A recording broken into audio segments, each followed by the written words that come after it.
we fall in love with people who remind us the most of what we're used to feeling. And if, for example, you grew up in an environment where you're used to feeling unseen or used to feeling abused or used to feeling abandoned, what will happen is you consider that as a form of love. So I always tell men, your competition is never other men. It's always a woman's childhood. And what I mean by that is you might be the richest, nicest, kindest man she's ever met. But if you get to her rather than the person who's actually good for her, if she hasn't done the inner work. And even when they've done the inner work, it can still niggle at them. Sometimes the smoothness of a good, healthy man can feel so unfamiliar that they need the sabotaging moments in order to feel alive. When it's too smooth and it's too calm, she can almost feel bored. She can almost feel like there's no emotional reaction. So am I actually in love? My last guy used to scratch his car when things would go wrong. I would want to slash his tires. This guy, I don't feel any of those. Do I even love him?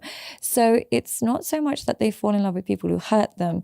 They only fall in with people who remind them of what love looked like as a child. And if you match that in with the same level of hurt that they experienced as a child, they will attach to you. But if somebody came from quite an idyllic childhood and they won't be able to attach for so long.